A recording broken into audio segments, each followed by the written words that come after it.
Cate Blanchett talks, disclaimer, playing abuse survivor and surprise, Squid Game, cameo. Cate Blanchett is no stranger to playing complicated, misunderstood women. But in Apple TV Plus's disclaimer, Alfonso Cuarón's 7-part series about a documentarian whose deepest, darkest secrets come to light in a novel written by an unreliable narrator, the 2-time Academy Award winner and now 3-time Emmy nominee, was tasked with embodying an embattled woman who loses control of her own story. The challenge for me, and I suppose the painful reality, was that when you play a central character in a narrative, you invite an audience not necessarily to have empathy with you, but you invite them into your character's point of view, Blanchett says from her home in London. Disclaimer was the antithesis of that conventional wisdom, forcing Blanchett to sit in others' snap judgments of her character, Catherine Ravenscroft, until she finally reclaims her story in the harrowing finale. I, as an actor and as a character, was put inside a very small box that was slowly having the air squeezed out of it until I finally got to speak, explains Blanchett.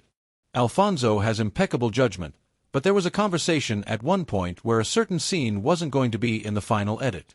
And I said, I think it's really important that the people hear that perspective, because we've asked them to sit through Catherine's silence. She has to say why she didn't speak. Otherwise, we are robbing the audience of the full stop. At the height of the COVID-19 pandemic, Cuarón approached Blanchett about collaborating on an adaptation of Renee Knight's 2015 novel, which he had read before making Roma. It would be expanded into 7 episodes, or, as the filmmaker likes to put it, 7 chapters. After signing on as the star and an executive producer, Blanchett became heavily involved in each step of the production. But, much like the audience, the actor found herself being confronted with her own immediate judgments of characters' motivations. Alfonso was really engaged in the fact that there's this war at the moment, and it does feel like a battle, actually, for a singular truth, which I think is a really dangerous and rather pointless exercise, because truth is such a complex thing, Blanchett says. We all know it's made up of so many different perspectives, and the ones that we lean into are often the most predigested, pre-masticated ones that are really easy to swallow and somehow make us feel like we're good people and the guardians of all knowledge and morality. We don't like those truths that make us feel uncomfortable about ourselves.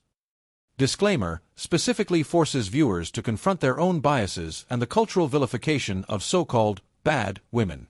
I think if you go back and watch it a second time, there's a crude picture of Catherine that the people were assembling for themselves that didn't have a lot to do with who she was or what she did, or the impact that she was having in the room, says Blanchett. The truth was hiding in plain sight. For the first 6 episodes, viewers were led to believe that Catherine, while vacationing in Italy years earlier, had initiated a self-absorbed affair with a 19-year-old stranger named Jonathan Lewis Partridge, who ultimately died after saving Catherine's young son from drowning in the ocean. In the finale, Catherine finally confronts Jonathan's father, Stephen Kevin Kline, whose late wife, Nancy Leslie Manville, had written the novel based on a false perception of her son's final days.